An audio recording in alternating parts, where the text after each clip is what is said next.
Welcome to the Lindsay and Tony podcast, where we talk about spirituality, business, and life experiences.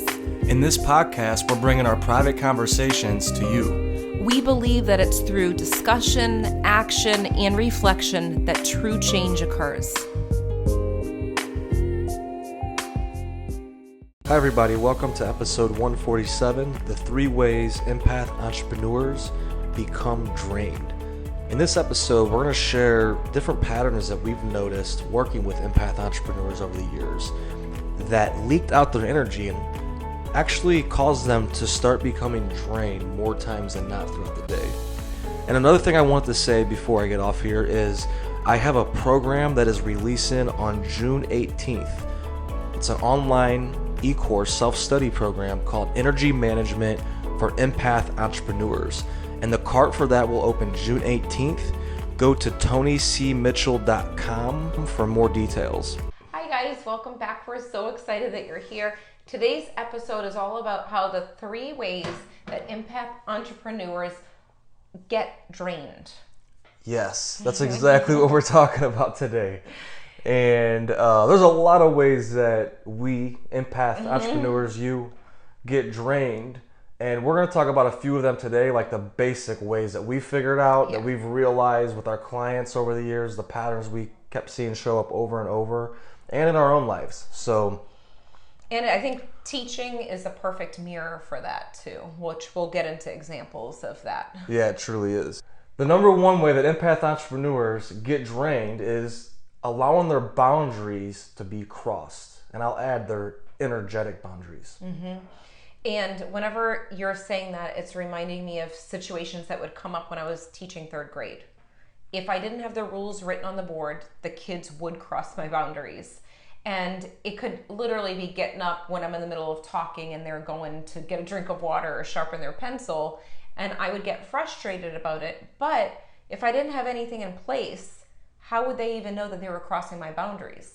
So I had to be aware of sometimes when boundaries are being crossed in your business or when we were teaching, that is a signal to figure out what your expectations are, right? So it's important to have that. So it's a good thing if your boundaries are crossed, because then you're aware of what to do next. Exactly. And when you say like teaching, it reminds me of how they'll just feel your energy. Yeah. So like if your energy is off one day, like my energy would be off one day, and they would feel it. The students would feel it right away, and I would start to see different results in my classroom, even on the minute level, because I was paying attention to it, and I realized the patterns like this. So like you're saying, if you look at your business or any area of your life, you're going to see the same thing happening actually. Yeah, and it's important to pay attention to this, thinking about it right now, stopping what you're doing and thinking, what boundaries have been crossed lately in my business?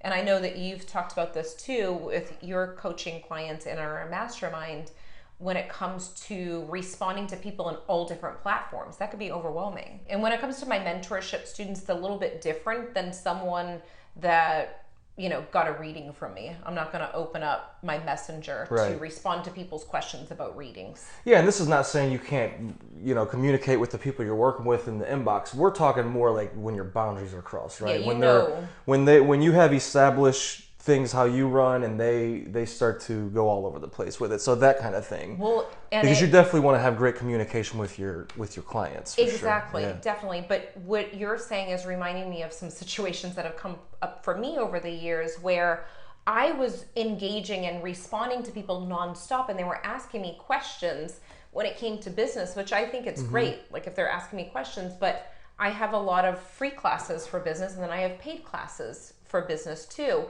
And my business students get so much in that program. And what I was finding was I was spending so much time in my inbox responding to the same few people, pushing the boundaries and taking, but not necessarily, it wasn't fueling me. And I started to realize I don't need to respond to every single person's message. Exactly. If it doesn't feel right, then it's probably not right for a reason, right? Because Lindsay, I know you're wanting to impact people. Yeah. If you thought that messaging to everybody was going to impact them, you would do it. You knew though, and your instincts telling you. That's what we're talking about here. Your instincts telling you that no, this is not impactful. This is not an effective way to either help them or help me. So let's readjust here. And that's what we're kind of like talking about here. If you want to quit being drained as much, you have to continuously readjust your approach. And I think fine tune is a good word for it. Like continuously fine tune your energy, fine tune your body, fine tune your mindset and your awareness around all of this, so you could just show up more fresh for everything else that you do. Right. And it's funny, when I started to realize what I needed to do for me, people would start to message Tony, tell Lindsay to check her messenger. So he got those messages too.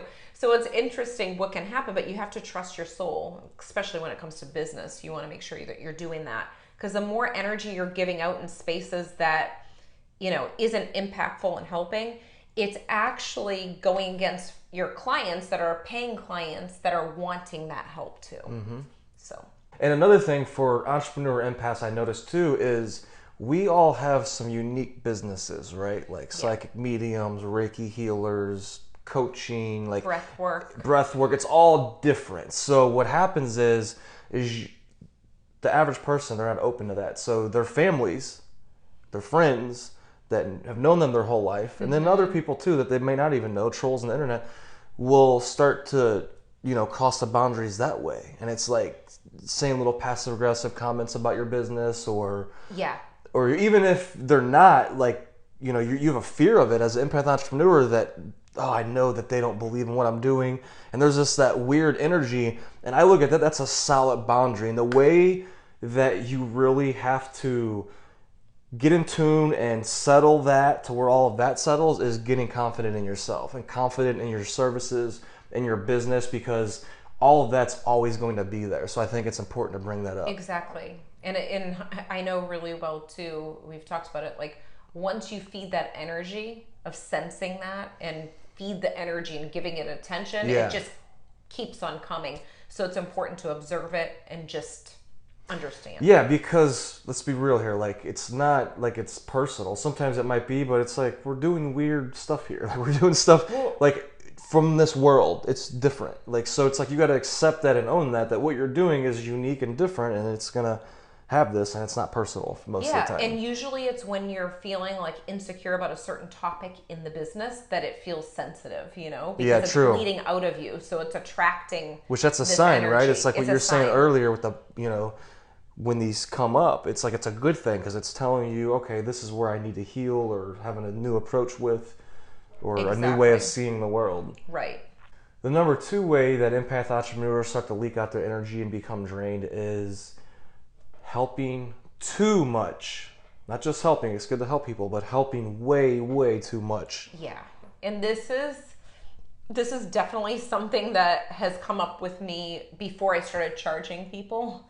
I wanted to help everyone because I was avoiding either helping myself or working as a business and getting paid because I felt uncomfortable. So I'd go around helping all my friends.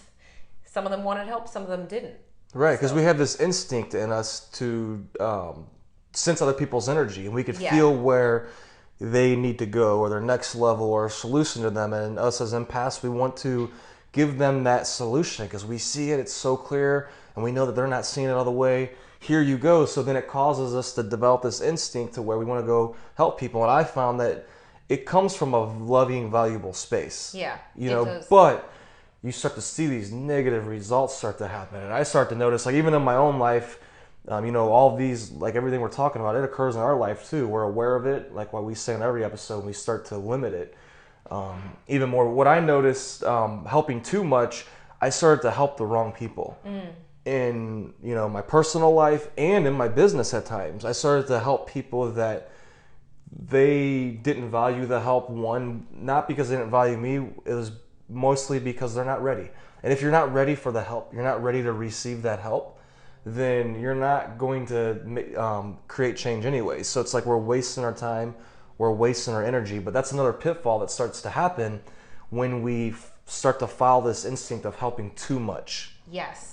And it goes back to what you talk about a lot, Tony, is like going into the dark side of yourself. Because in our 90-day mastermind, when we work with clients, one of the things that Tony goes into is like that dark side, to bring that dark side out so you know what to kind of look into. Now, this reminds me, actually, I'm going to do a little plug here because Tony actually has a free opt-in, and it's all about managing your energy. And parts of this, without giving too much away, is like really eye-opening, because you have sheets where it brings you to places where you start to ask your questions, like, what is being crossed here, and what is the part of me that wants to be the fixer? Because some of the stuff in there brings things to light. And this goes along with number 2, is a lot of the times when we are trying to fix everyone and we're not charging for our services, or we are charging for them but we're helping the people that don't want to be helped, is because we're avoiding something within ourselves too. Exactly. That's the number one reason I found that keeps coming up. Yeah, and you've over and over is an avoidance of our own inner self, Yeah. our own dark side of ourselves, which I understand, because that's like it's a vulnerable, it's edgy, it's scary. It's like you don't want to. It's like spill the beans, I guess, or like let all the worms out of the can. Yeah. Like it's like it starts to erupt. It's like a volcano. But you have to be okay with it, and you have to understand, like what I've found over the years is that's where the deep transformation starts to happen, really, is through looking at all aspects of yourself, and that being the dark side too. And you start to move this energy, and clarity starts to come up, insights, transformations, all kinds of cool things. Well, you could see it on people's faces too once they go to that space, because unconsciously you're holding all of this in, and it could be moments of shame that come up around this dark side of yourself, and it's kind of buried. But when you actually bring it and the truth comes out through writing or coach, whatever it is, it's almost like a release and a relief. So your face transforms, your energy transforms, and we've seen people before our eyes look different after going through that. And I've experienced it myself, especially this last year. It's almost like when your heart is broken open, that's where the light gets to come in too. Exactly. That's why I love doing our masterminds and doing this deep work, because it produces the results like that. And if any of you want that 5 ways for empath entrepreneurs to manage your energy, it's free. You just inbox me and then I'll send that to you. Yeah, we can put it in the link. We'll put in the link too. So let's go to number 3. The number 3 way that empath entrepreneurs leak out their energy and start to become drained by the world is, ironically, by not receiving help themselves. What I realized was most of the clients we work with, they're in the helping field. They're psychic mediums, coaches, some teachers, ex-nurses, like different helpers, because they love helping people. And ironically, on the other end of it, the paradox is it's hard for them to receive help themselves. It's true. And one example that's not really, I guess it is deep, but not too deep, was when I first started my business. I remember an entrepreneur friend saying to me, you should hire someone to do your graphic design. And at the time I was creating my own graphic stuff for my page, and I'm looking back on it thinking I should have done that then, but I was too afraid to let go of control to have someone else do it. So I put it off for so many years, and it goes back to just allowing and letting go and receiving that help and investing in that to receive it. And it came out better when I decided to do it, have someone else do my graphic design. But it was a lot of kind of holding on and not getting that help. And that's something more surface level. But there's so much more that's deep from that area. Right. And it's like once you start to open up and receive that support, you start to feel that energy flowing. Oh yeah. It brought more abundance in so many areas of my life when I let go of that part of. I mean, how many times in working with your clients over the years have you had to say, let's I'm here to help you, like in one way or another, like, hey, you're reminding them, I'm here to help you. I'm here to support you, because that resistance, right? That natural resistance to help, not like they're disrespecting you. It's just like, you feel it. So it's like, even when we're getting help, we have to get reminded, like, hey, all right, this is our time to receive help. We're used to going around coaching and teaching and helping people. Now this is our time to receive. And it's like, you got to switch that other button, and it's it's a transition. But once you start to transition it more and more, and I'm learning to in my life, I'm not perfect at this at all. I start to realize I start to open up more. I start to have more clarity, because I realize I'm holding energetic space for information and different tasks that inside my mind that is not really necessary. Yeah, I don't really need it. And once I hire it out or I start to receive help in different ways, it clears up that space to where I could focus on what I'm really good at. So think about that. Think about, what are 3 things that you're really good at in your business that you would never hire out? What are 3 things that you would never in a million years hire out and you just love doing, and then they bring transformational results to your business at the same time? And think about those, and then for the rest of it, in your business wise, slowly start to receive that extra help. Like Lindsay was saying with, I think you brought up having interns and all that. You could get free help that way. I'm not sure if you brought that up on this. I didn't bring it up in this episode, but yes. But it's like you could receive free help, you could receive paid help, and start to open up receiving that help in different areas in your business and your life that maybe is a weakness for you or that you need that extra support in. It reminds me of the course that I'm putting out right now, Energy Management for Empath Entrepreneurs. And I created this because I've realized that this is like a big area with empath entrepreneurs, to where we seem to need the extra support in processing all the energies that we're always tapped into. Exactly. Whether it's spirit guides or other people's emotionals or states, our clients, our family or friends, we're processing all of this all at the same time. And we're doing really good at it. Like a lot of us are highly successful at it, but once we get that extra support that we need and we start to fine tune our energy, like I start to see in our masterminds that we've done and working at the retreats that we do, like you said, people start to open up. They start to shift the way that they're seeing their world. And when you shift the way that you see your world, your whole world starts to change.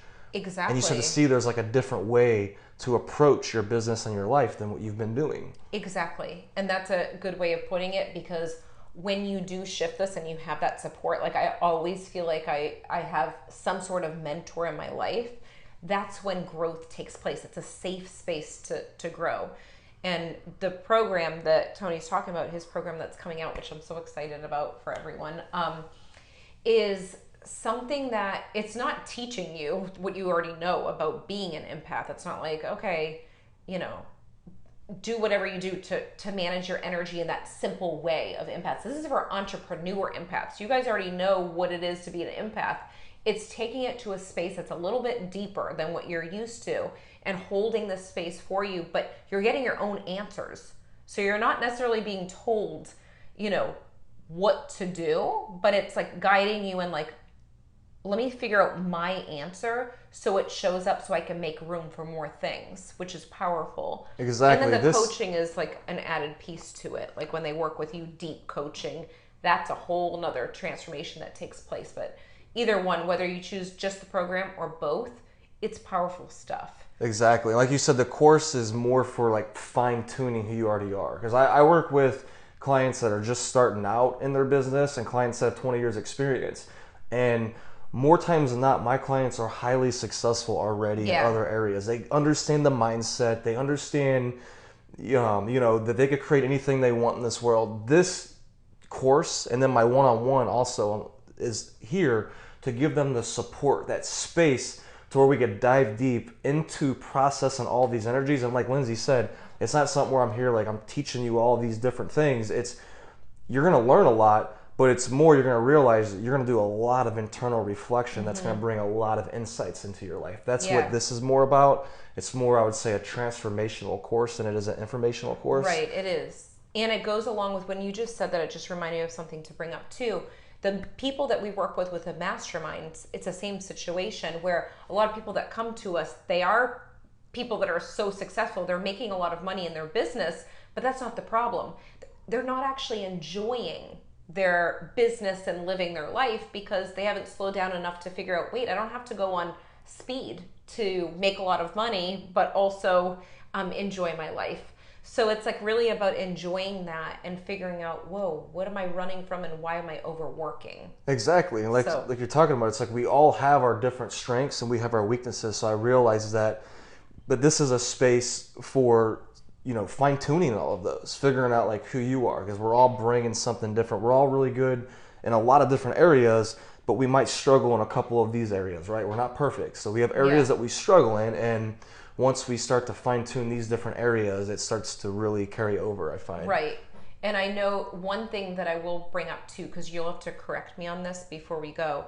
you're only taking a small group of coaching. Yeah, for the one-on-one coaching that's going to go with this, I'm only taking 5 people, and we'll be working on the deepest level over the next 3 months. Like, I'm really excited about it.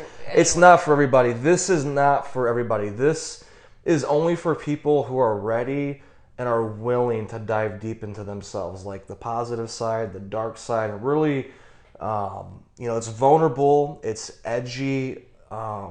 There's a lot of emotions that come up during this time, but it's transformational. Yeah. And it's exciting. And I love it. And once again, it's not for everybody. It's for those people who are ready for it. It's for those people who are ready to ride this wave, create this momentum, and to go over the next 3 months. Mm-hmm. And the cart will open June 18th for this program. So stay tuned for that. And go ahead and inbox me if you want to be put on the wait list for either the course or the program. Yeah. Or you could go to my website, TonyCmitchell.com, TonyCmitchell.com.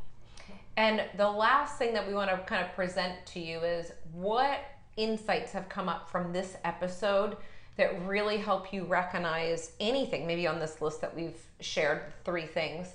Has anything popped up for you that you've thought, wow, that sounds like me, or wow, I want to adjust this? Share with us in the comments. We hope you enjoyed this episode. See you next time. We hope you enjoyed this episode as much as we did. If you liked it, leave a 5-star review on iTunes, and remember, subscribe to our YouTube channel too. If you can think of anyone else that would love this episode, share it with them right now on social media or email. And remember, getting results is a process of learning, applying, and reflecting. Stay consistent and continue to grow every day.